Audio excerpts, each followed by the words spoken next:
세상의 참 소망 되신 예수님이라는 제목으로 하나님 말씀 증거할 때 많은 은혜를 받으시기 바랍니다. 몇 주간에 거쳐서 예수님께서 이 마지막 때의 징조에 대해 말씀을 하시니 이것이 듣는 사람들 입장에서는 참 얼마나 심각한 분위기였겠습니까? 근데 이 예수님의 말씀은 그만큼 세상의 근간을 흔드는 그런 엄청난 내용이었습니다. 사람들이 그냥 살던 방식 그대로 살면은 그렇게 살다가 망한다라는 내용 아니겠습니까?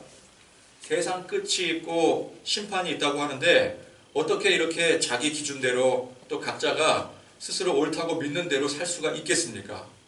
근데 그렇게 살면은 사는 동안에는 자기 기분에 괜찮게 살지는 모르겠지만 나중에 반드시 심판이 임하게 되고 그 심판 때 망하게 되고 마는 것입니다. 그래서 예수님의 이 말씀은 세상을 살아가는 우리 모두에게 심각한 경종을 울리는 말씀인 것입니다. 자, 그런데 그 예수님의 말씀이 이제 지난 시간 말씀까지 13장 37절까지 끝나고 그 다음에 바로 이어지는 14장 오늘 말씀이 어떻게 시작을 하고 있는가 보니까 이틀이 지나면 유월절과 무교절이라 대제사장들과 서기관들이 예수를 흉계로 잡아 죽일 방도를 구하며, 자, 이틀이 지나면 유월절과 무교절이라고 했습니다. 이 유대인들이 지키는 최대 절기 아니겠습니까? 하나님을 믿는 사람들이 가장 경건하고 엄숙하게 하나님 앞에 집중해야 될 시기가 바로 이 유월절, 무교절 시기입니다. 근데 그런 시기에 예수님께서 하나님의 아들이신 메시아이신 예수님께서 세상 종말 심판의 말씀을 해주신 거예요.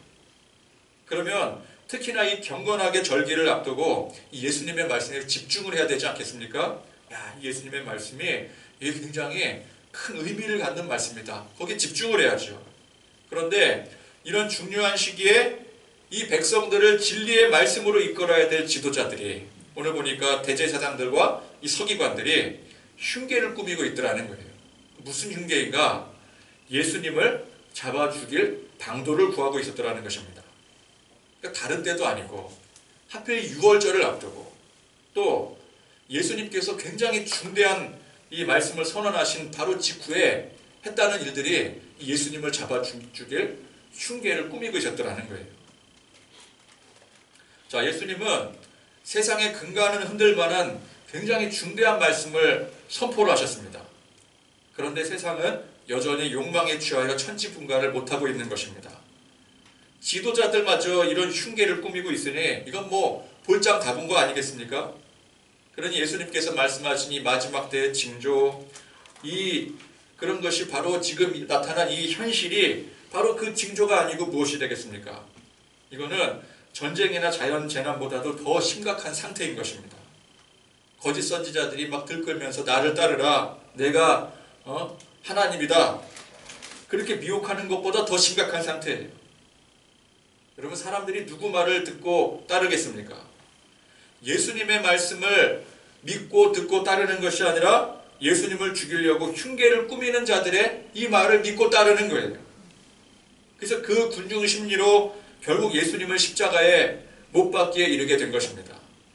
근데 이게 그때만 그런 것이 아니라 지금도 똑같다라는 것입니다. 예수님 말씀처럼 지금이 마지막 때입니다. 곳곳에 전쟁과 기근과 재난이 끊이질 않고 있습니다. 온통 거짓 선지자들이 자기가 구세주라고 미혹을 하고 있습니다. 근데 더 심각한 게 뭐라고요? 사람들이 이런 이 시대의 이 사태의 심각성을 인지를 하지 못하는 거예요. 여전히 세상 욕망에 취해 천지분간을 못하고 있는 것입니다. 그때나 지금이나 똑같은 거예요. 종교 지도자들은 한술 더 떠서 거짓 복음으로 사람들을 미혹을 하고 있습니다. 선동을 하고 있어요. 그러니까 그런 어떤 의미에서 봤을 때 사이비 지도자들보다 더 나쁜 거예요. 사이비 지도자들은 그냥 얼굴에 나 사이비 이렇게 써 있잖아요. 근데 종교 지도자들은 자기 사이비가 아니래요. 여기서 말하는 종교 지도자들은 기독교뿐만 아니라 모든 종교를 말하는 거예요. 근데 사이비 지도자들보다 더 나빠요. 은근히 다른 길로 인도하잖아요. 은근히. 그렇죠? 대놓고 다른 길로 인도하는 게 아니라 은근히. 근데 다른 길이라는 건 똑같은 거예요. 예수님께서 마지막 때의 징조에 대해서 말씀하신 때부터 지금까지 세상은 한 개도 나아진 게 없습니다. 하나도 나아진 게 없어요. 우리 주님 보시기에. 물론 우리가 볼 때, 외형적으로 볼 때는 세상은 참 많이 발전을 했습니다. 뭐 정치나 경제나 문화, 뭐 기술, 철학, 뭐 인간의 사고관념 등등 세상은 옛날과는 비교할 수 없게 눈부시게 발전한 건 맞아요. 유형의 이미지라고 할 수 있는 첨단 과학기술도 발전했지만 무형의 이미지라고 할 수 있는 사람들의 사고관념도 굉장히 많이 성숙한 발전을 이루었습니다. 옛날에는 어땠어요? 옛날에는 왕 한 사람으로 권력이 집중된 그런 시대 아니었겠습니까?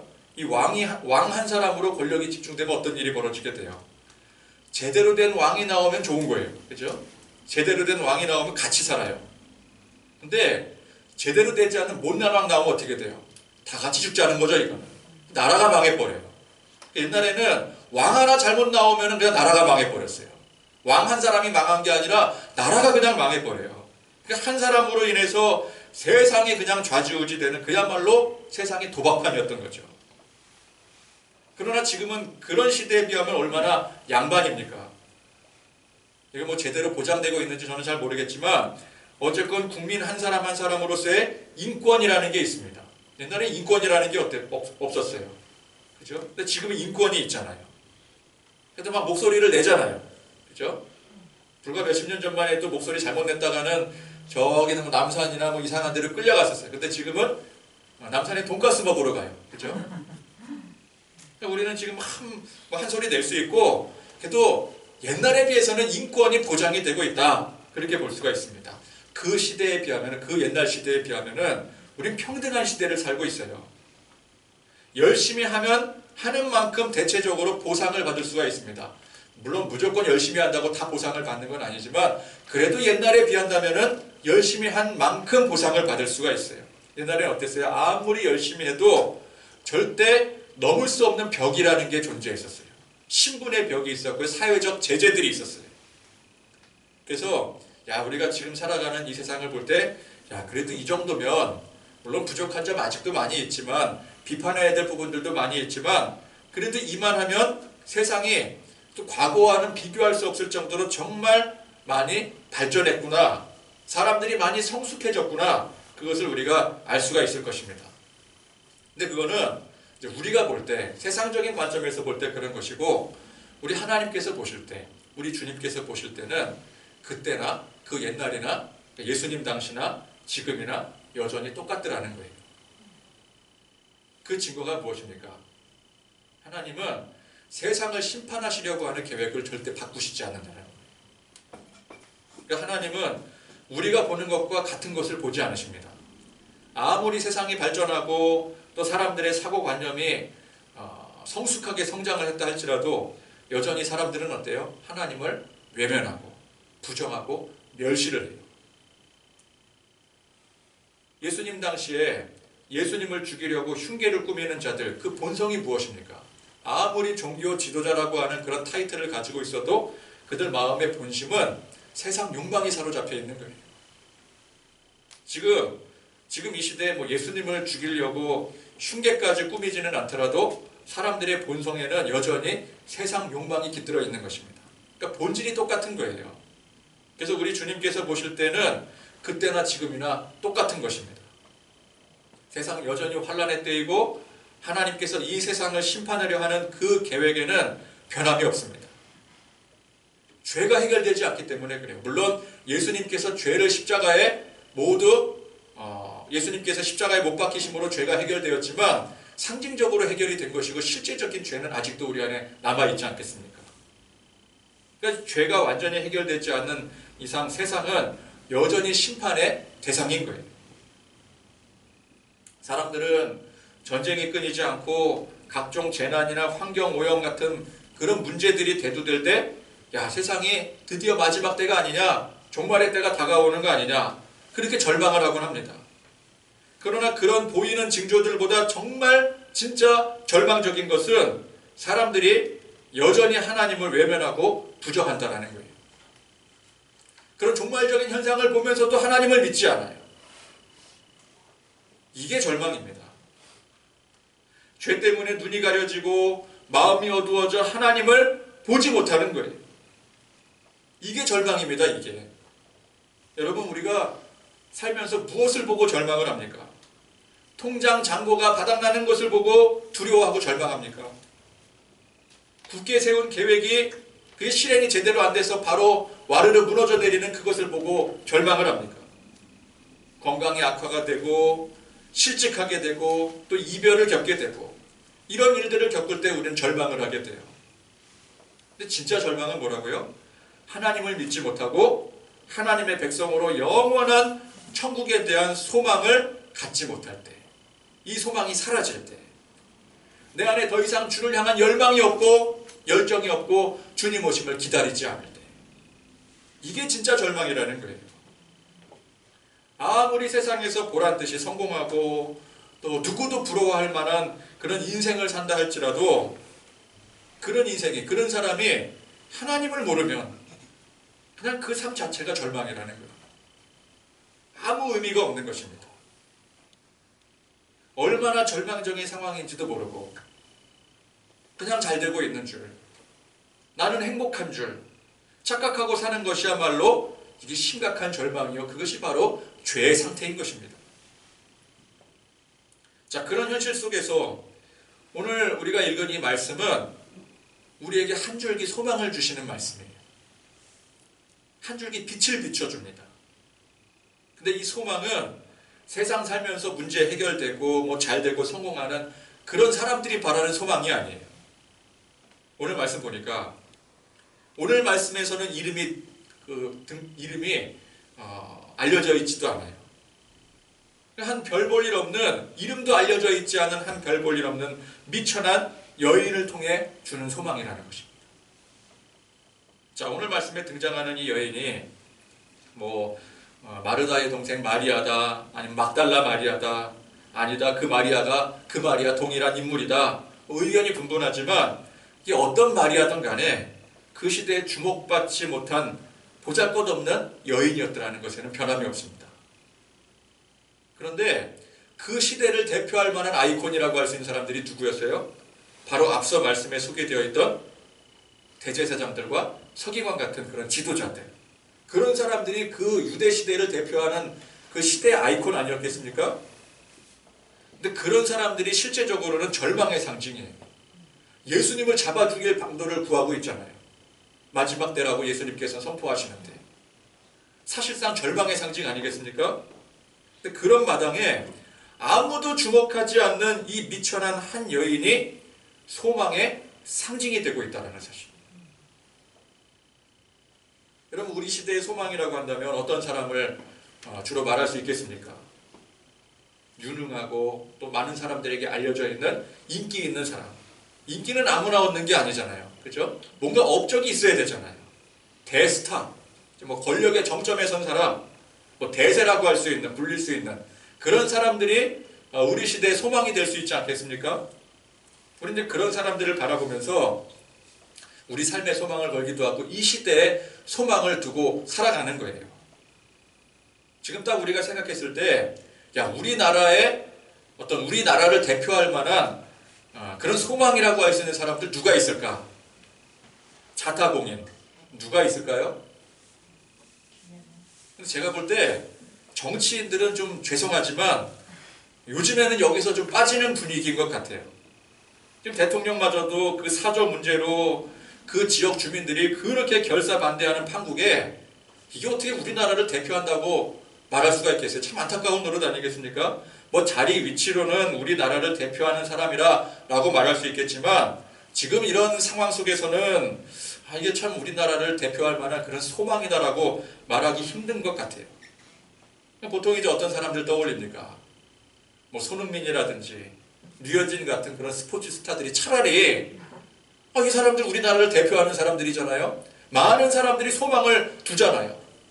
요즘 그 청소년들, 특히 남자애들 보면은 다들 나 손흥민 그래요. 손흥민 바라보면서 꿈을 꾸는 거예요. 또 요즘 보니까 윤여정 배우가 참 떠들썩하게 요즘에 아주 매스컴을 타고 있더라고요. 또 K-팝 스타 같은 경우들. 주로 문화 스포츠 계열 사람들이 지금 우리가 야 그래도 이 시대를 대표하는 아이콘이지라고 할 때 당장 떠오르는 이미지들이에요. 근데 이런 사람들을 일반인이라고 할 수 있겠습니까? 대한민국을 넘어 세계인들도 엄지를 치켜 세워줄 정도로 영향력 있고 인정받을 수 있는 그런 사람입니다. 그렇죠? 그러니까 이 정도는 되어야 시대를 대표할 사람이다라고 말할 수 있겠죠.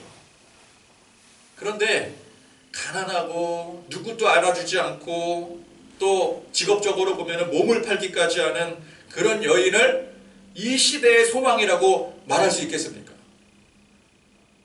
그 시대에 일그러진 한 면이라고 말할 수는 있을지언정 사람들에게 소망을 안겨주는 그 시대에 대표할 만한 그런 사람이라고 말할 수는 없을 거예요. 결코 말할 수 없어요. 근데 예수님은 다른 부류의 사람도 아닌 오늘 바로 그런 여인 이 한 사람을 소개를 하면서 9절 말씀에 뭐라고 말씀을 하세요? 내가 진실로 너희에게 이르노니 온 천하에 어디서든지 복음이 전파되는 곳에는 이 여자가 행한 일도 말하여 그를 기억하리라 하시니라. 예수님이 말씀하신 대로 예수님의 복음이 전파되는데 이 여인의 행적도 우리가 그대로 기억을 하고 있잖아요. 이게 얼마나 대단한 일입니까? 주님의 생명의 복음. 여러분 이 복음은 죄로 인해 심판당할 이 세상의 유일한 빛이요 참 소망인 것입니다. 근데 이 생명의 복음이 전파되는 곳에 항상 오늘 이 여자의 행실도 같이 전파되어야 된대요. 그 예수님께서 직접 하신 말씀이에요. 그렇게 인정을 해주신 거예요. 이게 얼마나 큰 영광입니까? 생명의 복음의 기쁜 소식과 예수님은 동급으로 취급을 해주시는 거예요. 이 여인의 행위를. 손흥민이 골을 넣었다 그러면 와, 전 국민이 막 들썩거리잖아요. 전 국민뿐만 아니라 아시아가 들썩거립니다. 영국이 들썩거려요. 그 아시아 최고의 골잡이의 역사를 써간다. 지금 손흥민이 골을 넣으면은 그게 다 기록이 되고 역사가 되는 거예요. 류현진이 막 그 메이저리그에서 승리를 거두었다. 김광현이 승리를 거두었다. 윤여정이 아카데미에서 시상식에서 뭐 수상을 했다. 각종 보도에 연신 그렇게 보도할 만한 그런 소식과는 비교할 수 없을 그 굿뉴스 중에 굿뉴스, 빅뉴스 중에 빅뉴스라는 것입니다. 이 여인의 오늘 이 행적이요. 근데 여인이 무슨 일을 행했습니까? 향유 옥합을 가져와서 예수님의 뭐 다른 성경에는 발이라고 표현되어 있기도 하고 오늘 말씀해 보니까 머리에라고 표현되어 있기도 하는데 어쨌건 간에 예수님께 깨뜨려 부은 일이에요. 물론 향유 옥합은 귀한 것입니다. 그걸 깨뜨려 붓는 일은 그런 의미에서 봤을 때 대단한 일이라고 할 수 있어요. 그러나 이게 뉴스거리나 되는 일입니까? 사실 사람들이 어떻게 생각을 하겠어요? 보니까 모여있는 제자들마저도 그거 아깝다 그랬어요. 차라리 그거 비싼 건데 그거 팔아서 다른 사람들 도울 일이지. 그걸 뭐하러 그렇게 깨뜨리냐? 아깝다 그랬어요. 그러니까 사람들에게는 그냥 그건 정신 나간 짓에 불과한 거예요. 그럼 어떤 사람이 비싼 뭐 샤넬 향수 같은 거 사서 근데 여기 향유 옥합은 샤넬보다 훨씬 비싼 거예요. 어쨌건 간에 뭐 샤넬이나 뭐 루이비통이나 뭐 에르메스나 그런 데 이제 향수를 사서 그걸 그냥 바로 깨뜨려 갖고 컬컬 부어버렸어요. 그 비싼 걸. 그러면은 잠깐 토픽감에 나올 수는 있어요. 그죠? 어떤 정신 나간 사람이 그런 짓을 저질렀더라. 근데 그게 굿뉴스는 아니잖아요. 빅뉴스라고 할 수가 없잖아요. 사람들이 어떻게 생각을 하겠습니까? 저 여자는 돈이 썩어서 남아도나 보다. 미친 여자인가 보다. 정신 나갔나 보다. 그 혀를 찰 일 아니겠습니까? 근데 예수님은 이 여인의 행위를 생명의 복음과도 같은 위치로 여기셨더라는 거예요. 생명의 복음이 우리의 진정한 소망인 것처럼 이 여인의 이 한 행위가 거짓과 타락으로 더럽혀진 세상 속에 한 줄기 빛과 같은 소망이라는 거예요. 여러분 세상의 소망, 사람들이 꿈꾸는 것들은 그런 게 아닙니다. 돈을 열심히 벌어서 부자 되고 또 각자 처한 그 위치에서 최선을 다해서 성공하는 것. 그 세상이 말하는 기준에 성공이라는 가치가 있어요. 그죠? 각 분야에서 최고의 성공을 이룬 사람들을 통해서 우리는 그 역할 모델을 보고 꿈을 꾸고 소망을 품고 살아가는 거예요. 손흥민이 골을 넣었다고 해서 우리가 그거 보면서 나도 축구 선수가 되어서 골을 넣어야지, 그건 아니잖아요. 그렇지만 그 역할 모델을 발판 삼아 나도 내 삶에 저렇게 최선을 다하고 인정받는 그런 사람이 되어야 되겠다. 나도 내 삶의 영역에서 비록 작은 영역이라고도 할 수 있겠지만 그러나 내 삶의 영역에서 최선을 다해 성공하는 사람이 되어야 되겠다. 저 젊은 손흥민도 저렇게 국위를 선양하면서 저렇게 성공한 인생 살아가는데 나도 그래야지. 그게 꿈이 되는 거잖아요. 공부를 그렇게 열심히 해서 길을 쓰고 대학 가려고 하는 이유가 무엇입니까? 이름 없고 빚도 없는 가난하고 별 볼 일 없는 그런 여인이 되어서 기껏 돈 모아 산 향수를 그냥 콸콸 부어버리려고, 그거 하려고 열심히 공부해서 대학 갑니까? 돈 법니까? 그거 아니잖아요. 세상 기준에 조금이라도 부합하기 위해서 성공하려고 대학을 가는 거예요. 열심히 일하고 돈을 버는 거예요. 그래서 돈도 열심히 벌고요, 열심히 일도 하고, 또 늦은 나이에 공부도 열심히 하고 자기 개발에 열심히 투자도 하고 그러는 거 아니겠습니까? 누구도 이런 여인의 인생이 되고 싶지 않아요. 그러려고 사는 사람 없어요. 대제사장이 되고 싶고요, 서기관이 되고 싶고요, 바리새인들이 되고 싶어요. 그러니까 오늘 말씀의 이 여인은 그런 세상 관점에서 볼 때는 실패한 여인 아니겠습니까? 참 불쌍하고 가련한 여인이에요. 가진 게 없어요. 그러나 대제사장, 서기관, 바리새인들은 세상적인 관점에서 볼 때 성공한 인생입니다. 그 시대를 대표하고 본보기가 될 만한 인생이에요. 근데 오늘 예수님 말씀이 뭐라고요? 그런 시대를 대표하는 인생의 한 일이라고는 6월절 앞두고 예수님을 잡아 죽일 흉계를 꾸미고 급기야 그것을 실행에 옮기고 말았다라는 거예요. 그게 시대를 대표한다는 사람들의 실체입니다. 세상의 실체요, 사람들의 꿈과 소망을 갖는 그것의 사실은 실체가 바로 그것이라는 거예요. 그러나 누구도 되고 싶지 않고 실패한 인생이라고 저주하는 한 여인의 그 행위가 예수님의 생명의 복음처럼 사람들에게 진정한 소망을 두고 바로 이 시대에 한 줄기 빛이 된다는 거예요.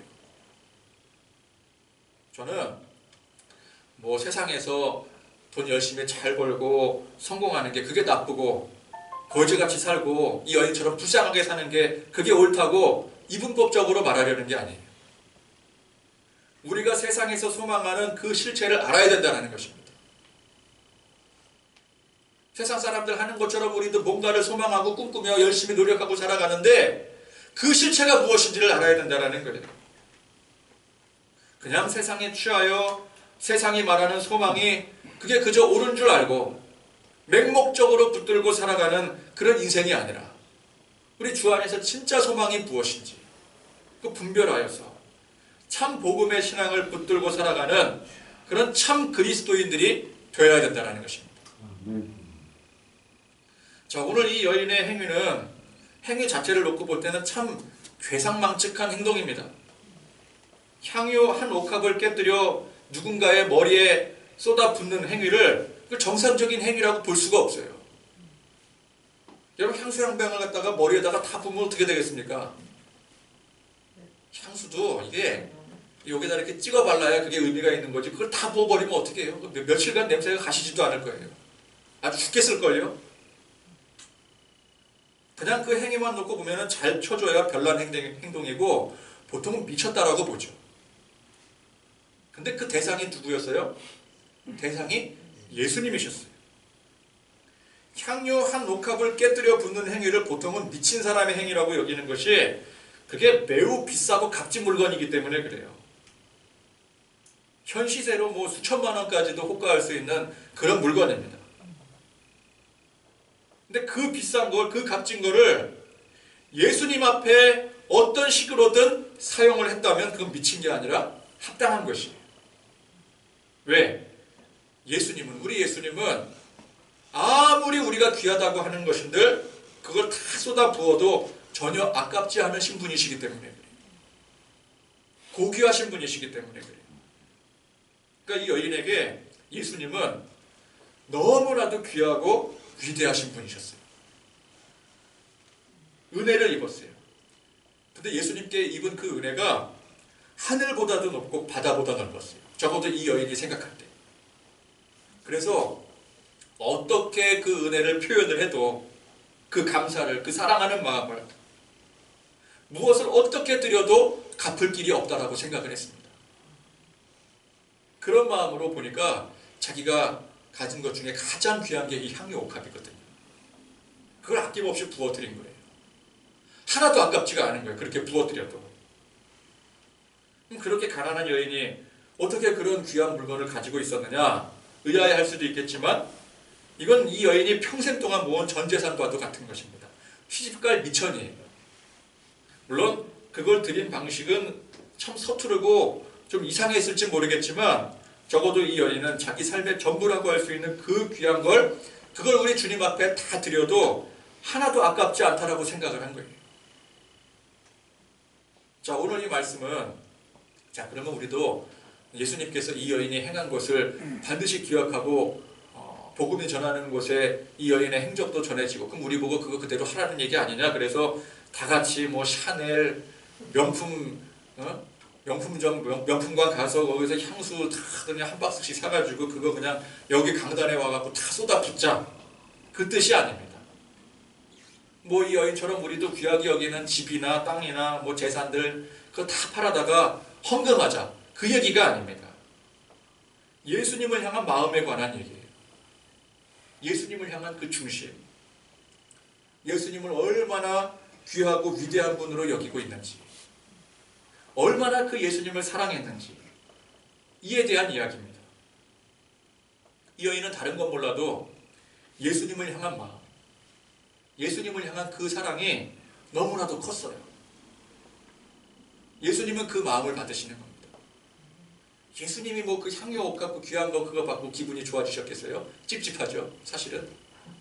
그거 받고 좋아하시는 게 아니라 그걸 드릴 만큼 나를 향한 이 마음, 주님을 사랑하는 그 마음, 그 마음을 기특하게 받으시고 그래서 이 여인과 같은 그 마음을 본받으라고 말씀을 하시는 거예요. 이걸 또 잘못 해석해서 야 우리도 큰 돈을 헌금을 해야 복 받는다라든지 아니면은 뭐 이 여인처럼 별 볼 일 없고 세상에서 소외받는 그런 사람들이 되어야 된다라든지. 그래서 예수 믿는 사람들은 뭐 부자가 되어서도 안 되고 유명인사가 되어서도 안 되고 항상 그냥 뭐 거지같이 살아야 되고 뭐 그렇게 생각하는 사람들도 더러 있지 않겠습니까? 아니면 뭐 그런 사람들을 뭐 구제를 해야 된다라든지.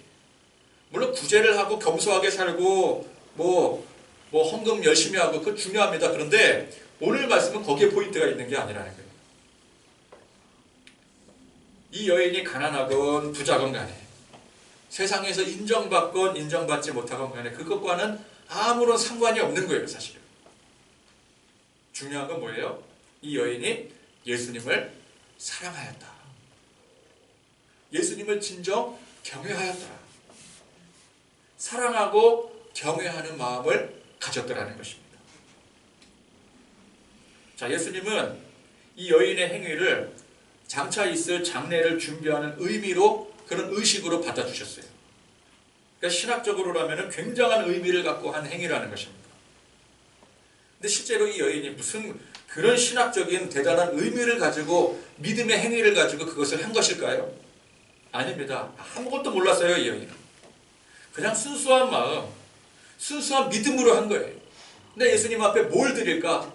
내가 가진 가장 값진 것을 귀한 것을 예수님 앞에 드리자. 이거 드려도 하나도 아깝지 않다. 그런 마음으로 그냥 했을 뿐이에요. 예수님께서 뭐 십자가에 달리시고 또 3일 만에 부활하셔서 그거를 준비하는 마음으로 한 게 결코 아니었었어요. 그건 누구도 깨달을 수 없었던 진리였었어요. 근데 예수님께서 그냥 그 순수한 마음, 그 순수한 믿음으로 한 그 행위를 그 마음을 큰 의미로 받아주신 거예요. 큰 믿음으로 받아주신 거예요. 우리도 마찬가지입니다. 우리가 무슨 대단한 어떤 행위에 열정을 들여서 예수님께서 흡족하게 받으시는 게 아니에요. 잘 모르고 좀 어설퍼도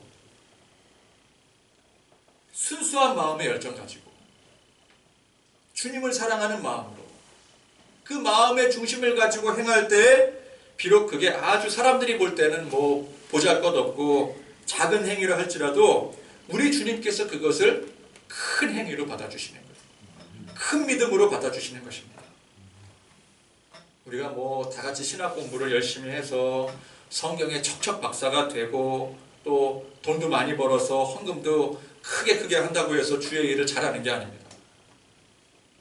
시골 할머니가 학교도 제대로 나오지 못해 글씨도 더듬더듬 성경도 제대로 읽지 못하고 성경을 잘 몰라서 들어도 잘 이해를 못하는 거예요. 그래서 아브라함이 이삭을 낳았는지 이삭이 아브라함을 낳았는지 그것도 하나도 모르는데 그냥 이 예수님의 사랑이 느껴져서 그게 깨달아졌어. 그 감사하고 너무 감사하고 너무 좋아서 예수님이 좋은 걸 어떡합니까? 그런 마음으로 주님을 사랑하는 마음으로 섬길 때 주님은 그 믿음을 신학 박사 학위 따고 학계에 논문 발표하고 뭐 성경 지식으로 무장한 그런 사람 이상으로 쳐주신다라는 거예요.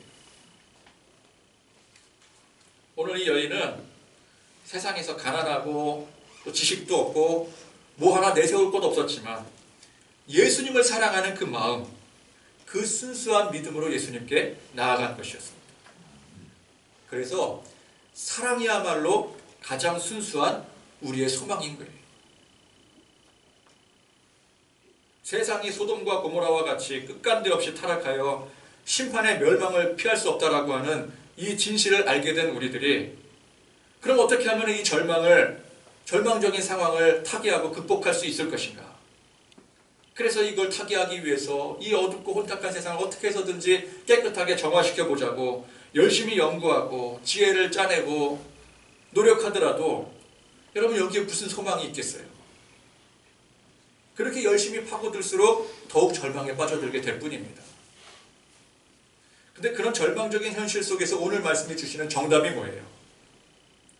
오늘 이 여인처럼 가진 것 없고 아무것도 모르고 미천한 그런 사람이라 할지라도 주님을 사랑하는 마음, 그래서 주님을 경외할 줄 알고 감사할 줄 알고 그래서 그분께 참 소망을 두는 것, 이것이 참 소망이라는 것입니다. 예수님께서 계속해서 세상 마지막 때의 징조를 말씀하신 이유가 무엇입니까? 세상의 절망 그 자체라는 사실이 첫 번째예요. 그리고 두 번째는 뭐예요? 여기에 소망이 없다라는 사실을 알려주시는 거예요. 근데 사람들은 우리는 자꾸 세상에 소망을 둬요. 뭐 좀 잘해보겠다고, 그죠? 깨끗한 세상 한번 만들어 보겠다고, 깨끗한 교회 한번 만들어 보겠다고. 근데 주님 말씀의 핵심이 뭐예요? 세상에 소망이 없다라는 거예요. 그리고 이어서 오늘 이 말씀의 이 여인을 소개하는 이유가 무엇일까요? 여기에 소망이 있다는 것을 주님은 말씀하고 계시는 거예요. 여러분 우리 삶이 참 힘들고 괴롭고 복잡합니다. 왜 나만 겪는 고난이냐고 라고 시작하는 찬양도 있지만 사실 나만 겪는 게 아니에요. 그렇죠? 인생 모두가 겪는 일입니다. 정도의 차이가 있어서 어떤 사람은 참 고난 없이 사는 것 같기도 하지만 그냥 인생 자체가 고난이에요. 인생 자체가. 사는 것 자체가 고난 아니겠습니까? 슬프고 괴롭고 두렵고 근심되고. 근데 이게 인생입니다. 제가 뭐 인생을 얼마나 살았다고 인생을 논하겠습니까마는 이게 주님의 말씀이라는 거예요. 그 원인이 주님께서 말씀하신 대로 세상의 절망 그 자체이기 때문에 그래요. 그래서 이거는 뭐 세상을 경험을 많이 해봐야 알 수 있는 게 아니라 주님의 말씀을 통해 알 수 있는 진실이에요. 그래서 이 많은 문제들을 세상 속에서 해결하려고 들면 안 됩니다. 여기 답이 없어요. 소망이 여기 없는데 여기 무슨 답이 있겠어요? 답이 없는 곳에서 거기서 답을 찾으려고 한들, 소망이 없는 곳에 소망을 찾으려고 한들 더욱 절망의 깊은 그 늪에 빠져들게 될 뿐인 것입니다. 눈을 들어 산을 보아라. 천지 지으심 너를 만드신 여호와께로다. 우리 주님에게만, 전능하신 하나님께만 소망이 있음을 고백하시기를 바랍니다. 그래서 오늘 이 지혜로운 이 여인처럼 세상의 지혜가 아니라 주님을 바라보는, 주님을 아는 그 지혜, 이 여인처럼 주님 바라보고 경외하고 사랑하는 마음으로 참 소망을 두고 살아가는 그런 저와 여러분들 되시기를 간절히 축원드립니다. 아멘. 찬송 부르겠습니다.